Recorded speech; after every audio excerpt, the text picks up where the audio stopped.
यदि तीनों नेताओं का जिक्र करें तो जैसे संदीप जी ने कहा कि तीनों नेताओं में एक कॉमन चीज है कि तीनों लोग इस समय पार्टी से या हाईकमान से नाराज हैं।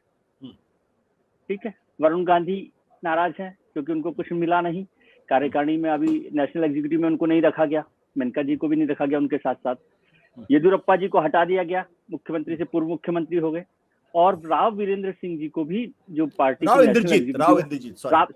इंद्रजीत जी को भी नेशनल एग्जीक्यूटिव से हटा दिया गया है। और उसमें भी डबल काम हुआ कि वहां पर जो भूपेंद्र यादव हैं, केंद्रीय मंत्री हैं, उनको हरियाणा से रिप्रेजेंटेटिव बनाया। हालांकि वो राजस्थान से हैं, राजस्थान के एमपी भी हैं और राजस्थान में अजमेर से हैं वो मूलतः, तो उनको वहां पर ले आए हैं।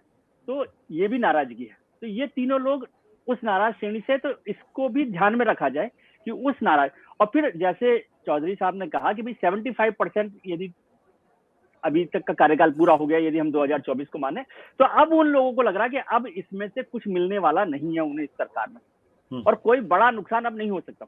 आपने ये 3 किए, मैं आपको जोड़ता हूं कि जो बाबुल सुप्रियो चले गए, मुकुल राय चले गए, तो वो भी वही वजह, उसको भी जोड़ना चाहिए। वो घटनाएं भी महत्वपूर्ण हैं जिसको हम आज छोड़ रहे हैं क्योंकि हम लोग तुरंत नहीं करते, लेकिन वो ये सब लोग हैं जिनको पार्टी से अब कुछ मिलने की उम्मीद नहीं है, तो वो ऐसे बदलते हैं।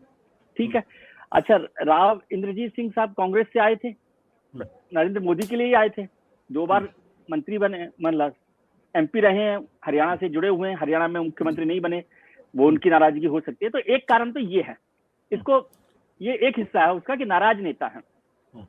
दूसरा जो आपने जिक्र किया सर्वे का, मूड ऑफ द नेशन का और सी वोटर का, यशवंत जी का, दोनों बहुत क्रेडिबल लोग हैं, लेकिन दोनों की चीज में एक रेफरेंस है कि जो अभी हम देख रहे हैं कि गिरावट है, वो गिरावट उसके बाद की है जहां पर कोरोना की सेकंड वेव चल रही है।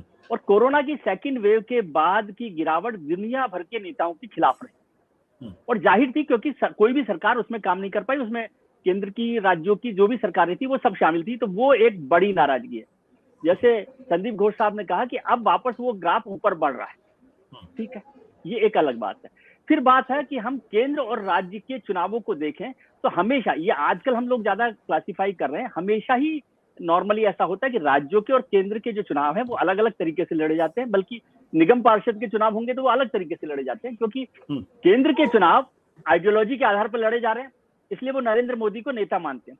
लेकिन विधानसभाओं के चुनाव इसलिए राज्यों के स्तर पर अलग होते हैं क्योंकि वहां व्यक्ति को, आम आदमी को सीधा काम से जुड़ाव होता है। वो विधायक जो है, उनके अलग अलग तरीके के जो काम है, सड़क का है, मकान का है, स्कूल का है, हॉस्पिटल का है, या जो भी काम है वो करता है। तो उस आधार पर सरकारों का चयन वो करते हैं कि कौन सी सरकार या कौन सा एमएलए या कौन सी पार्टी उसका फायदा कर सकती है।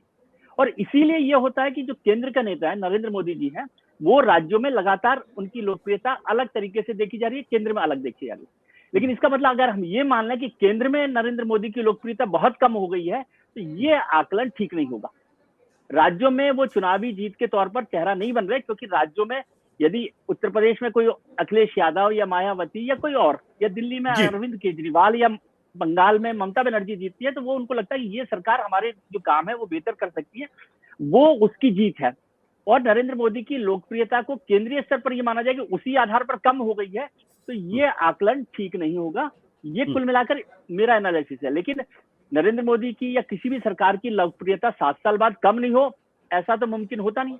हम सब लोग जो है सबसे ही नाराज होते हैं। हम तो, हमारा रिजल्ट में थोड़ा सा कम आ जाए या इंक्रीमेंट में 5,000 रुपए कम हो जाए तो हम तो हनुमान जी से भी नाराज हो जाते हैं कि प्रसाद चढ़ाया तो फिर भी आप नहीं, हम तो नाराजगी, आप मेरी हिंदू भावनाओं को ठेस पहुंचा रहे हैं। मैं हनुमान जी से कभी नाराज नहीं होता। आप नहीं होते, हम लोग हो जाते हैं, हम तो हिसाब किताब करने वाले लोग हैं। तो नाराजगी होना भी वाजिब है और हो रही है, ऐसा नहीं है कि नहीं कम हो रही।